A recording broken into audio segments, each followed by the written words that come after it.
They've always been a curiosity of mine, but what is it about them that we like so much? Is it the creepy visuals, the music, the set pieces for each boss encounter, or is it the sum of all the parts? A game that was introduced to me about 2009-2010 by the Atlantean has my attention today, and what is that game? Splatterhouse. Today I'm going to walk you through what drew me to the series, what I love about it, and why I wish Namco Bandai would remake the series. Let's start with what drew me to this series other than the Atlantean's influence. The story is a simple horror movie story. Boy meets girl, boy and girl get trapped in a haunted house, girl gets kidnapped, and boy must rescue girl from said haunted house. And we're given an intro that introduces us to the terror mask that kind of turns us into a Jason Voorhees wannabe. Although at least in this story, Jason's the good guy, not the bad guy. We start out the story by waking up at the bottom of the dungeon of West Manor. West Manor is also home to many other horror influences such as Freddy, Jason, Ash Williams from Evil Dead series, as well as many other horror influences that I will show you through this video. Now, as we fight through this level, we fight through various possessed things, ghosts, and the final boss of this level is a haunted painting that you fight off. After you fight off the possessed picture, the following level we fight off against the big baddie that's pictured on the box here, Biggie Man, who also has his Ash Williams influences. Now I bet seeing this big brute back in the arcade gave everybody that was playing on the cabinet pause, seeing a big huge monstrous freak with chainsaw hands, another Ash Williams influence. Now, as you get through the level, how do you fight this monstrosity? I'm going to tell you, juggling shotguns. And I will show you in my video here on how you juggle shotguns to get to the boss, and it is a pain in the ass to get to. Before we proceed any further, I also want to mention that this game was also one of the big influences that helped form the ESRB rating system for video games. The games that influenced this were Splatterhouse, Mortal Kombat, and Night Trap. The next level, you fight through many various mirror versions of yourself. You only fight yourself a couple times, but the thing mirrors all your moves and gives a little bit moderate difficulty. Nothing too much to see here other than the mirror fights and the room with various severed hands of Ash Williams. The final boss of this level is what I want to draw attention to, as this was one of the big sticking points for the ESRB. What is this boss? It is an inverted cross with demon heads floating around it. And then of course I like to draw attention to the fact that the way you beat up this boss is by literally beating the devil out of it as the spirits leave out of it at the end of the fight. And then of course after the fight is over, we are motivated to move on by hearing Jenny scream at the very end of the level.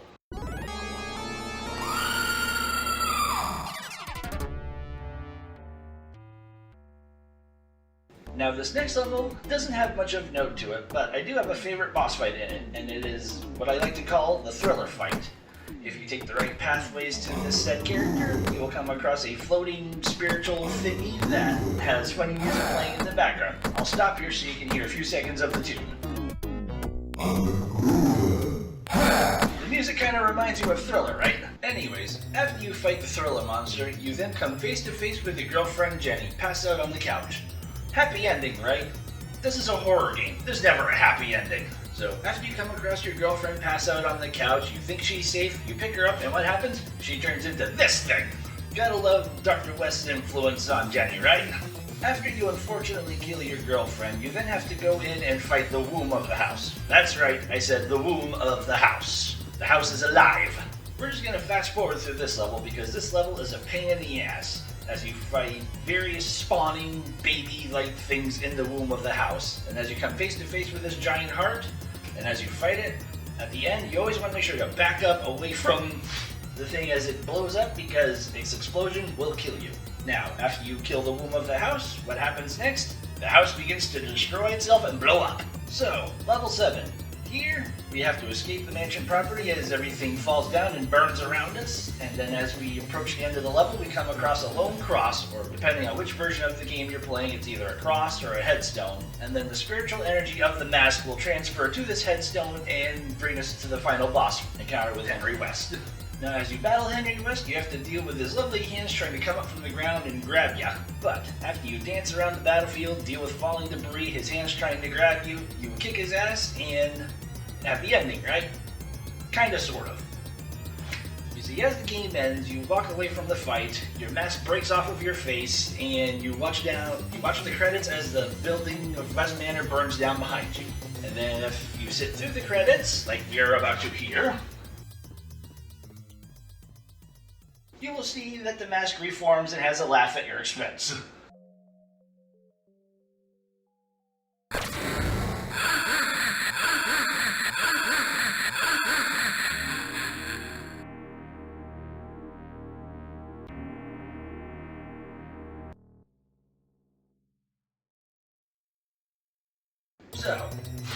mask is reformed, what's next? Splatterhouse 2! Now, what could this game that the previous one didn't? How about rescuing your dead girlfriend from the spiritual realm? The story to Splatterhouse 2 is minimal but effective. The object of the whole game is to find Jenny, rescue her, and bring her back to the land of the living. Sounds simple, right? But anyways, what kicks off the whole game is the mask telling Rick that he can go back and save Jenny. Huzzah, right?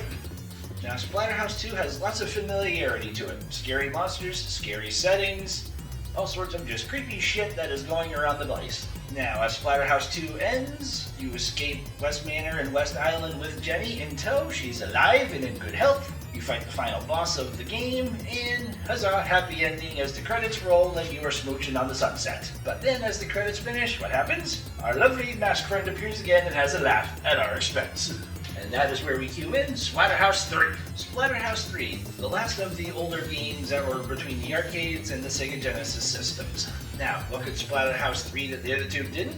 How about super powerful moves, cutscenes, and, depending on how you play the game, you get one of 4 different endings. Now, I have my likes and dislikes about the game. Like I just mentioned, I like the cutscenes, I like that you have special powerful moves, and that depending on how you play, you get multiple different endings. But, another thing I like about the game is that the cake is a lie.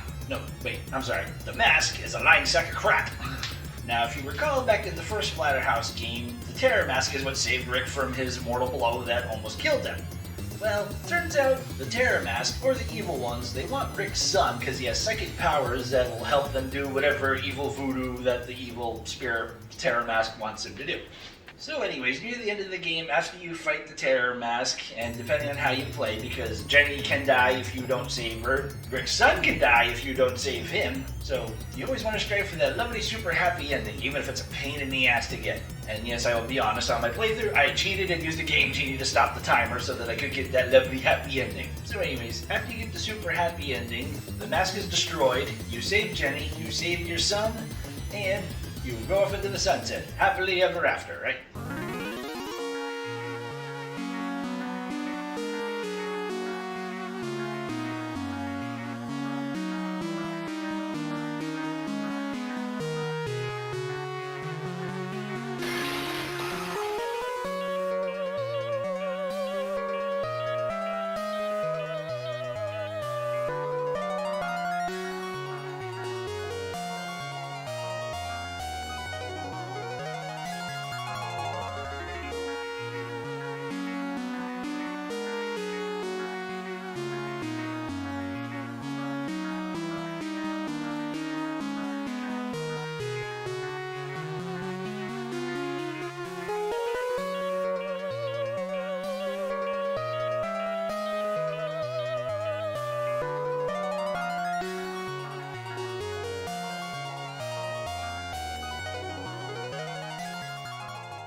It is at this point that the Splatterhouse series lies dormant until the mid-2000s, 2010 to be precise. And in 2010 is where we meet Splatterhouse 2010, sort of a retelling of the first 3 games. And as a bonus feature on that game, you get to play the original 3 games as you unlock them throughout your playthrough. Now, I'm gonna ask this, Splatterhouse 2010, what the hell happened? You had everything going for it. You had awesome visuals, awesome music featuring 5-Finger Death Punch, or as I like to call it, 5-Finger Love Tap now. The Haunted, Cavalier Conspiracy. You had all sorts of awesome music, awesome visuals, modern gaming controls. What went wrong here? As a side note, I also want to mention that they got Jim Cummings to voice the Terror Mask. That's right, Tigger, Winnie the Pooh, that lovely character. Wait till you hear how foul-mouthed he gets here. Who am I?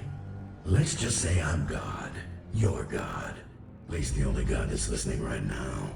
And without me, you're fucked. For a dick, you are such a pussy. I'm inside your head, remember? I know what your favorite movie is. I know what your favorite cereal is. I know that when you're alone with that pretty girl, cut it out. Okay, you raggedy little fucker.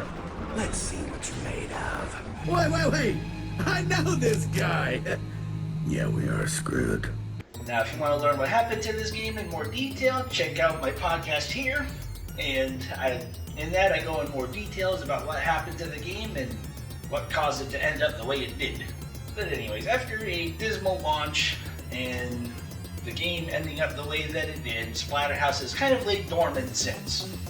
And I'll begin to end the video here by saying this: Namco Bandai, please remake Splatterhouse. Even if it's a remake of the 2010 game, or even a port to modern consoles, I'll be happy with that. But it would be nice to see Splatterhouse 2010, or even just a new version of Splatterhouse created, with survival horror having a big resurgence this year between the Dead Space remake, the Resident Evil 4 remake, the Silent Hill 2 remake that is on the horizon. Survival horror is thriving in 2023, and just seeing Splatterhouse come back to life, or even an announcement of it being rebirthed, would be awesome.